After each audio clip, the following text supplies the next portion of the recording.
Week 5 fantasy football defensive streaming options. We're looking to find you the edge you need to win in fantasy football. It's getting harder and harder to find those edges.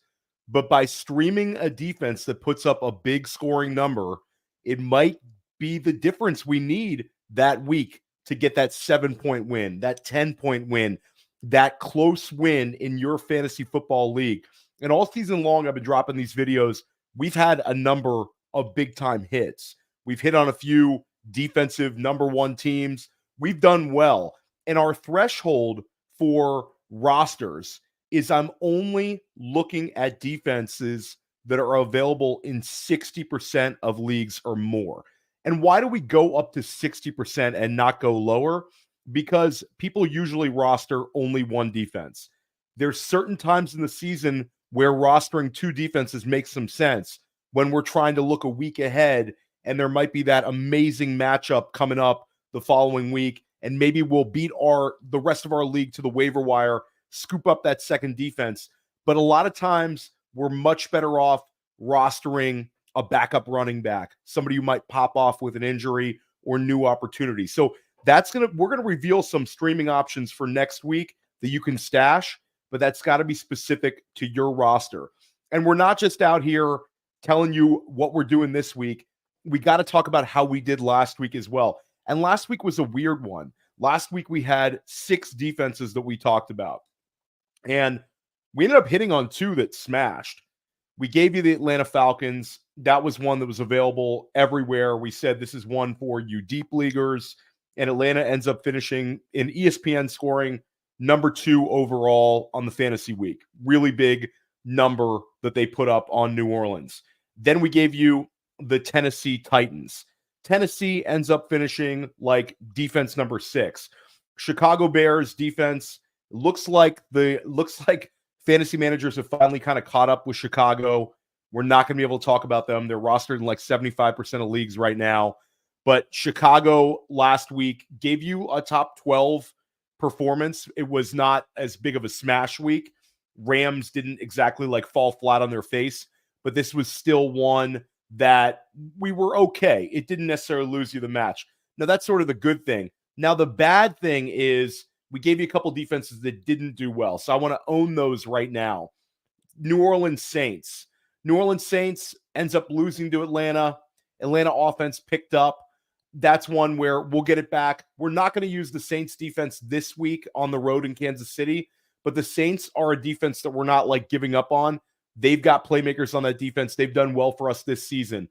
One defense that really dropped the ball, and this is one where, again, we were chasing it a little bit. We're going with the home team. We're going off with the defense coming off of a strong performance, but Green Bay sort of fell flat on their face against Sam Darnold and the Minnesota Vikings. That Green Bay defense still really gets to the quarterback. So we don't want to completely forget about them. And then we got to talk about who was Philadelphia. Philadelphia was just a terrible, terrible call on my part. They were coming off of a win, that New Orleans game where they played very, very well, go into Tampa Bay, get smoked. Philly needs the bye week, and they're on their bye week this week. So we'll leave Philly alone. Actually, we're going to talk about Philly later on the show. I'm not completely giving up on them. I think that's one where when the offense is playing well, the defense actually thrives, and they're going to get back a few guys after the bye week. We'll talk about them a little bit later. So 50%, we hit on 2 defenses that really, really, really helped you. And those were probably actually the ones that helped the people in the most difficult leagues because they were also the most readily available. Nobody rostered Atlanta. Nobody was telling you to stream them. We did. So we'll take it. We'll take the wins where we get them. Defense number 2 on the week. Tennessee, top 6. We'll take that. We're looking to beat that this week. And we have way fewer options because of the bye weeks. Again, you got 4 teams on bye week this week. So let's just start out at the top. Let's talk about the Seattle Seahawks. This is one really for you shallow league managers. Seattle's available in only 40% of leagues, and it's easy to see why.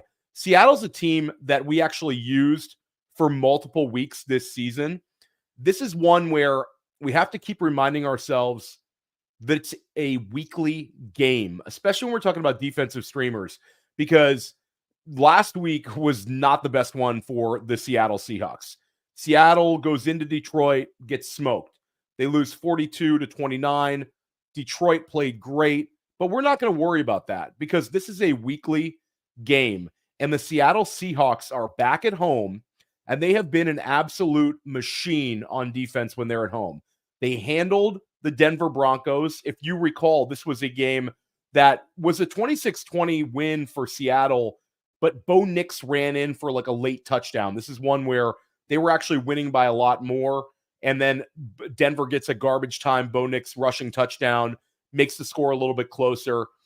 They go into New England and win 23-20. And then the last time we saw them against an offense that's struggling was Skylar Thompson and the Miami Dolphins went into Seattle and just got smoked. We recommended them that week. They win 24-3. Then, of course, week 4, they get beat by the Lions. And a lot of people dropped the Seattle Seahawks defense after that one. And if they did in your league, that's awesome. Because this week, they go up against the New York Giants. And the New York Giants already are only averaging like 15 points a game this year. They're not scoring. And they're not scoring despite having one of the best wide receivers in football right now in Malik Nabers. So they're averaging 15 points per game with Malik Nabers. Now they got to go into Seattle. This is a buzzsaw. No Malik Nabers. Also, Devin Singletary banged up. So New York is going to be relying on Daniel Jones to make a lot of plays against an offense that can really, really score. So this is a layup. If Seattle's available in your league, start them with confidence. Another defense that we're rolling with, and this is, again, not a defense that we're going to be able to use too often this year, but it's the New England Patriots. And why? Because the Miami Dolphins are awful right now. Tyler Huntley takes over. Basically, we're going to repeat what we did last week. The Tennessee Titans, we used them last week against Miami. This week, we're still going to go against Miami. We're going to fade the train wreck. When Tua Tagovailoa comes back, maybe they'll get things going again in Miami. But right now, Miami is an absolute train wreck. They make the switch to Tyler Huntley. It doesn't matter. This is one where you really don't have any Miami Dolphins that you can use offensively. So therefore, we want to go with the New England Patriots.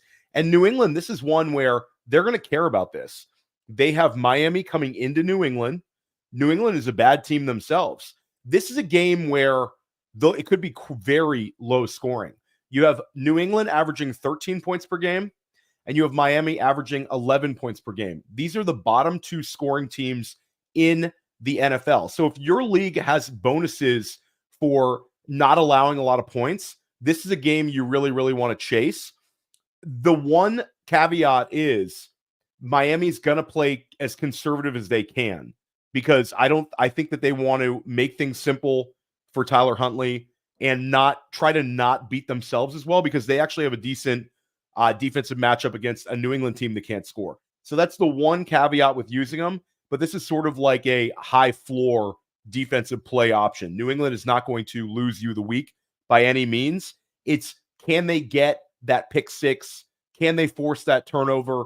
Can they get a number of sacks or an interception that can flip the game? Can they do something like that to really help you win the week? Not sure the game flow is going to go that way, but it could. We saw Tennessee last week get defense number 6, top 6 performance. Maybe we see back-to-back out of the New England Patriots. Miami's really bad right now. I'm hurting. I'm sure a lot of you out there with your Miami Dolphins shares are hurting as well. But we're hopefully going to get some good things in the second half of the year from like our Tyreek Hill, our Devon Achane. But right now it's really, really bad.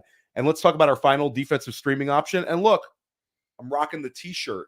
I'm rocking the t-shirt for Antonio Pierce and the Las Vegas Raiders getting no respect this week against the Denver Broncos. Now, the Denver Broncos, that's a real defense right now. Denver's a real defense. That team's getting pressure on the quarterback. That team is difficult to pass against.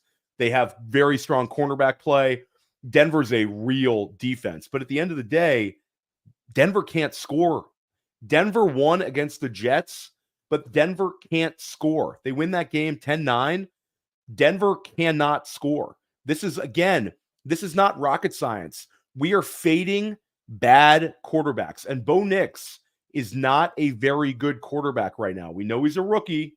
He's got a little bit of mobility, but he is not good. And that Javonte Williams performance against the Jets was somewhat of an oasis. Javonte hasn't been playing like that all year. There was some pressure on Javonte this week. They thought potentially there could be a changing of the guard. We saw the Tyler Bidet game the week before. But Javonte played well. The Broncos beat the Jets, and it's sort of like every single person is going to be streaming the Denver Broncos defense against the Las Vegas Raiders. So I'm looking to actually flip the script on that one. I'm comfortable using either team. Devontae Adams, of course, is out. Denver is going to do fine defensively, but I also think Las Vegas will as well. And the difference is Denver is rostered everywhere. And to their credit, they've got a more talented defense than the Raiders. But the Raiders in this matchup against Bo Nix, this is a winnable game. They can cause problems for Bo Nix as well. This is sort of the sleeper defense. So last week, I gave you Atlanta as a sleeper defense. This week, we're giving you basically two sleeper defenses. Vegas is available in 76% of leagues. New England is available in 66% of leagues. And that's really it. Because of the bye weeks, we're only recommending 3 defenses this week. But the good thing is 2 out of the 3 should be available everywhere. We're fading Miami. We are fading Denver. And then we are obviously fading the Giants without Malik Neighbors. We're going up against 3 bad offenses. Hopefully we go 3-0 and we get 3 top 12 defensive performances. Now let's talk about who are we going to stash? Who are we going to stash? We love using defenses coming off of bye weeks. When you have that extra week to rest, you also have that extra week to prepare. So instead of having to go through the motions, play a game, turn around, and get ready, you know your opponent for 2 weeks now, basically. So we are going to go with the LA Chargers defense. And the LA Chargers defense, this is one where LA is allowing some of the lowest total points scored in the league right now. So this is a defense that's very difficult to score on. And guess who they play? The Denver Broncos. So the LA Chargers, we're going to look to stash them this week and use them in week 6. So if you have a little bit of time, go through your secondary waivers in your league and go ahead and pick up that Chargers defense. And I know they're going to be available a lot of places because they're on their bye week this week. So if you have some room, this is one you can get for a $0 bid, a $1 bid. This is nothing. Stash them, use them next week. We're going to get a top 5 defensive performance from them coming out of the bye in week 6. Now, this is the other one for you that want to kind of gamble a little bit. Cleveland has their issues. Philly, we talked about Philly needing to get their whole offense back. A.J. Brown should be back soon, and Devonta Smith should be back. He had concussion-like symptoms. Should be back for week 6. So Philadelphia coming off of the poor performance against Tampa Bay, but they had that win in New Orleans. This is a team that sort of needs to figure it out, or Nick Sirianni is out the door. They're going to face off against a Cleveland Browns team that has struggled. Cleveland's playing Washington this week. We'll keep an eye on how that matchup goes. But Philadelphia, with time to prepare, I think comes out and plays well. So I much prefer the Chargers, and the Chargers are one that I think you're going to be able to grab in your league. And if they're not available, I'd be shocked because the Chargers right now are available in 87% of leagues. Nobody rosters defenses on buys. It could be a slight little, not necessarily a cheat code because you're holding a 0, but it could be a defense that could help you out. And Philly is one that people have really given up on, but they're still available in 66% of leagues, and probably going to be available on a number more leagues over the next couple of days when people drop them looking to pick up somebody before Sunday. So again, I'm Theo Gremminger. If you like videos like this, stick with us here at Player Profiler. I got you covered. I'm dropping my waiver wired show every single week on Monday evenings or Tuesday mornings, dropping press coverage. That's my one-on-one podcast. Next week, we have John Hansen, the fantasy guru, coming on. I had Jim Coventry on this past week, Dynasty Life. And then I'm dropping videos like this. And then every week, I'm also dropping sleepers, streamers, and stashes. Fantasy football sleepers, fantasy football stashes, and we're going to try to get you through your week with this video and that video, and we're trying to crush it. We're trying to win leagues this year along with you, and we're trying to provide you all the information you need to crush your fantasy league this season. Let's get it. Let's get a big defensive performance, and we'll see you next week.